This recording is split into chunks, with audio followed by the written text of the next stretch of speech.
Hey everyone, Marty Sleeva here alongside Brendan Graber. What's up, guys? We are here with Sunset Overdrive, which won IGN's Game of the Month for October 2014. Congratulations, Sunset Overdrive. Congratulations, Insomniac. This game is incredible. I wrote the review. I gave it a 9.0. Brendan, you wrote you did the guide. You know more about this game than any human being on Earth. Maybe. You've put a lot of hours into it. Yes, that's for sure. But yeah, this game, obviously new IP out of Insomniac, the folks behind Ratchet & Clank and Resistance. This is one of those games that, we had high hopes for it, but I don't think any of us really realized just how great and how entertaining and how kind of clever the game could actually be. I will be honest, I went into this game with very low expectations. Sure. I think a lot of us did. It showed well, it shows, but at the same time, you sort of wondered, what's this game going to feel like? And you also wondered, is this the game people are looking for? And I think, a lot of people didn't think they needed this game, but after playing it, I can say I really needed this breath of fresh air. Yeah, absolutely. That's one of those, just the world, the style, and the humor is so sort of bright and funny and jovial in this, sort of the modern era of games. You have amazing games like The Last of Us and like Call of Duty, but they're all sort of deadbeat downers. Everything's all grim. Everything's bleak and gray and realistic. Whereas this game does not care about realism whatsoever. Yeah, they frequently mention we might die, but we'll get some pretty cool respawn animations. Exactly. I mean, the game is just it sort of embraces the insanity of its awesome apocalypse and the punk rock attitude, and just goes 120% in on it. Everything from, the way if you kill enemies with explosives or if you freeze them, the words pop or the words brrr will come up above them. You see the color of the city. The humor is amazing. Whether you choose to be a guy or a girl, the VO is great.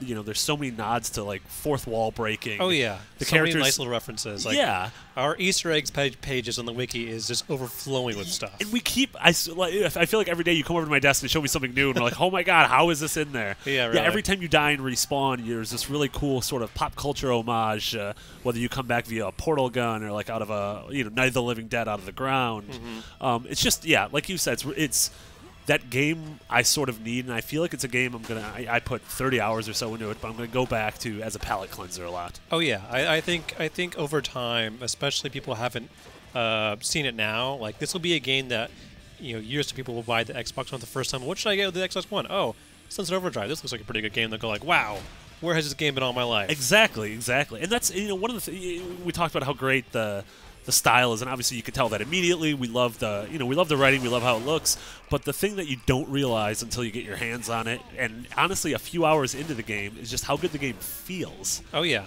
The traversal is like, the easy comparison is like Tony Hawk or Jet Set Radio or even Infamous, but honestly it goes far beyond any of those. Yeah, it's got little dashes of everything you've seen before, but with this more flexibility in the way you can traverse.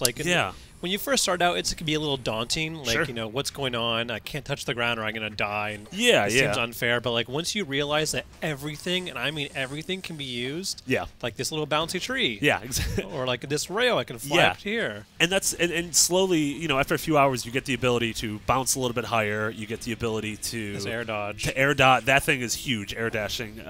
Eventually, once the controls are, I don't want to say cumbersome, but they're complicated. Mm-hmm. They're definitely not simple. But once you sort of wrap your head around everything, you're able to get across the city a lot of times without ever touching the ground, without ever slowing down momentum, which feels so good in this game. This was also a game that I rarely use fast travel, even though they encourage you and say hey, good thing I got fast travel. They'll tell you, but I was like, nah, I'm fine. This is pretty fun. I mean, absolutely. This is one of the few open world games where even if I was like, well, I'm going from this place to this place, which I've done a couple times already, I found myself just wanting to find different routes, and always if you wander slightly off the beaten path, you'll find something else cool. Let's do it, because I actually love the animation for fast traveling. Where you just drink a lot, you sort of pass out, and then you get a little sick when you do get there. Yeah, the traversal feels fantastic, and at the same time, the combat definitely, it takes a lot from the Ratchet & Clank games in terms of just a really bizarre arsenal of sort of comedic weapons. I do think they kind of set the bar pretty high for how far you can go in terms of challenges and being able to seamlessly use your traversal plus your weapons. Yeah. There's so many challenges you can play in this game all over the map. And they go, okay, well, here's a bronze meter, but they have leaderboards, and to get leaderboards, you need a high combo counter. You need to be able to on the fly, like run over somewhere and then quickly switch to a weapon. Yep. Like never touch the ground while you're doing it. Yeah, yeah.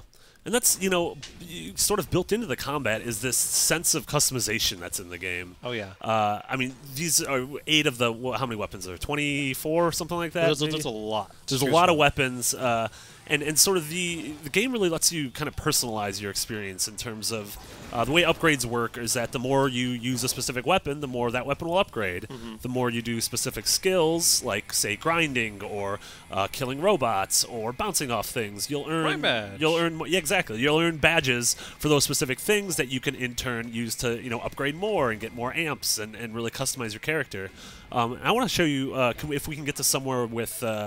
This is, Callista is scattered about the map, ready to customize your character. And, I mean, honestly, more than, aside from maybe Saints Row, no other open world game really gives you the option to create as outlandish and personal a character as you want. You can even choose your gender. You can choose your whatever gender. you want. Like, just get a sex change. Why not? Yeah, and exactly. Choose your body type. And I mentioned before, the VO for both the guy and the girl characters is fantastic. The clothing is the same across both of them. And you're able to, you change your melee weapon, look at that, you got a lightsaber-ish thing. And there's cool outfits, too. You've done some cool stuff. So I made sure, the second I saw the baton, I'm like, okay, we need to make Travis Touchdown. Travis Touchdown from No More Heroes. That is awesome. And Beat from Jet Set Radio. Exactly. Honestly, the game does feel like it definitely pulls from both of those games. And it's just cool that, the game is just, it's about having fun and just about being, absolutely insane and just allowing the player to kind of do whatever they want whenever they want. Yeah, and it's have like, a good time. there is no wrong way to approach a scenario. No. There's so many different ways you can go into a fight, or get out of a fight, or just take on these side quests different ways. Yeah, and you're running around. You're finding out what sort of combos of weapons might work well in unison. What works well against the monsters here. What works well against robots. What works well against humans. It's really a game. Both of us have put a lot of time into it, and a lot of times if you have to burn through a game for review, you sort of get tired of it by the end. But I hit close to the 30-hour mark, and I'm still, I haven't done everything in the game, and I had to move on to other things. But I have no doubt that this is a game I'm going to be coming back to, in 2014 and even in next year. Yeah, I think definitely for people just coming into the game, this can be a great holiday game, or even beyond that. Far into the Xbox One's life cycle, I'm pretty sure this game will be one that looked back fondly and play it again and again. Absolutely, and the art, the art style sort of makes it timeless. It's not striving for realism, so it's not going to be out of date in a few years. I love that. Yeah, so those were a couple reasons why the two of us love Sunset Overdrive, and why the rest of IGN loves it, and we are awarded our Game of the Month for October 2014. So once again, congrats to the folks at Insomniac and Sunset Overdrive. Good job. Yeah, and for everything else, Sunset Overdrive and pure awesome apocalypse insanity, you're already in the right place. IGN.com.